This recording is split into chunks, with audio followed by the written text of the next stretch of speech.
நான் வந்து மகேஷ்குமார் ஐபிஎஸ் அவங்களுடைய ஒய்ஃபு. எனக்கு வந்து நேற்று வந்து நேற்றைய நாள் வந்து என்னால் மறக்க முடியாத ஒரு நாள். என் வாழ்க்கையில் பெரிய இடி மாதிரி விழுந்த ஒரு நாள் அது.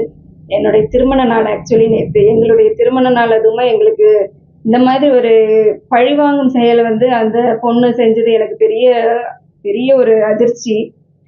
அதனால என் கணவருக்கு நைட்டு 12 மணிக்கு மேலே வந்து ஏதோ ஒரு இது மாதிரி எங்களை எழுப்பி அந்த சஸ்பென்ஷன் ஆர்டர் சர்வ் பண்ணதுங்கிறது இன்னுமே என்னால் ஏற்றுக்கொள்ளவே முடியல. எங்களுக்கு அது வந்து எவ்வளவு மன உளைச்சல், எங்களுடைய சின்சியரான ஒரு உழைப்புக்கு கிடைச்ச பெரிய அவமானம் இதுன்னு நான் நினைக்கிறேன். ஏன்னா அவர் அவ்வளோ எங்கே வேலை செஞ்சாலும் அங்கே தங்கமாக தான் வேலை செஞ்சுருக்காரு. இன்னைக்கு யாரை கேட்டாலும் ஒரு தெய்வமேன்னு தான் கூப்பிடுவாங்க. அந்த அளவுக்கு தான் எல்லாருக்குமே அவர் நல்லது தான் செஞ்சுருக்கிறாரு. யார் முகம் தெரியாதவங்களுக்கு கூட அவ்வளோ உதவி தான் செஞ்சுருக்கிறாரு.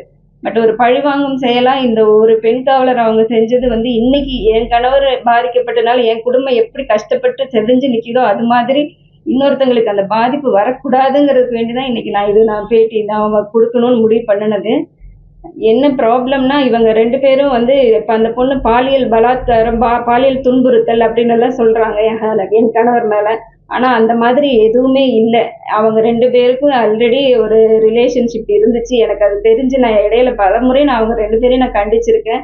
ஃபோனில் கெஞ்சி இருக்கேன் அந்த பொண்ணுக்கிட்ட. எத்தனையோ தடவை நீ இந்த மாதிரி செய்யாதம்மா, எனக்கும் ஒரு குடும்பம் இருக்கு, உனக்கும் ஒரு குடும்பம் இருக்கு, நீ தயவு செஞ்சு இந்த மாதிரி செய்யாதீங்க. ஒரு டிபார்ட்மெண்ட்ல ஆல்ரெடி நானும் ஒர்க் பண்ணதுங்கிறனால எனக்கு அதனோட வேதனை தெரியும். ஒரு பெண் காவலருங்கிறப்ப எங்க அப்பாவும் போலீஸ் டிபார்ட்மெண்ட் தான், எங்க குடும்பமே போலீஸ்ல இருந்ததுங்கிறதுனால நாங்க அந்த மாதிரி எல்லாம் எப்படி அநீதி நடந்தா நாங்க அது கண்டிப்பா நான் எதிர்த்து தான் கேட்பேன், சப்போர்ட் பண்ண மாட்டேன். பட் இப்படி இருக்கிறப்ப அந்த பொண்ணு இந்த மாதிரி ஒரு தேவையில்லாம அவங்களுக்கு வந்து ஒரு ஹராஸ்மெண்ட்னு சொல்லிட்டாங்க. அது அவங்க 2 பேருக்குள்ள ஒரு ரிலேஷன்ஷிப் இருந்துச்சு, அது எனக்கு தெரியும். அது நான் பலமுறை என் கணவரையும் நான் கண்டிச்சிருக்கேன், அவங்களையும் நான் கண்டிச்சிருக்கேன் 2 பேரையுமே.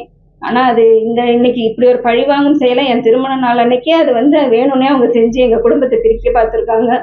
அது அவங்க செஞ்சது ரொம்ப ரொம்ப தாங்க முடியாத வேதனையில எங்களுக்கு இருக்கு. அவங்க எதனால இப்ப அப்படி கம்ப்ளைண்ட் இவ்வளவு நாள் இல்லாம இப்ப எப்படி கம்ப்ளைண்ட் பண்றாங்க? இத்தனை நாளும் அவங்க அப்பப்ப காசு கேட்பாங்க, செய்வாங்க. இவரும் ஏதாவது எல்லாம் வாங்கி எல்லாம் கொடுத்துட்டு இருந்தாங்க. இப்ப அவங்களுக்கு ஒரு வீடு கட்டிட்டு இருக்காங்க மறைமலை நகர்ல. அதுக்கு வேண்டி ஒரு பெரிய அமௌண்ட்டை அவர்கிட்ட கேட்டு இப்போ த்ரெட்டன் பண்ண தொடங்கிட்டாங்க. அதனால தான் இப்போ இந்த பிரச்சனையே வந்திருக்கு. அவங்களுடைய வீடு கட்டிட்டு இருக்கிறது எல்லாத்துக்குமே இவர் வந்து அவங்க ஃப்ரெண்டு மூலமாக தான் சப்போர்ட் பண்ணி இன்டீரியர் டெக்கரேஷனுக்கு கொஞ்சம் கம்மி பண்ணி செஞ்சு கொடுக்கறதுக்கு எல்லாம் சப்போர்ட் பண்ணி சொல்லியிருந்தாரு.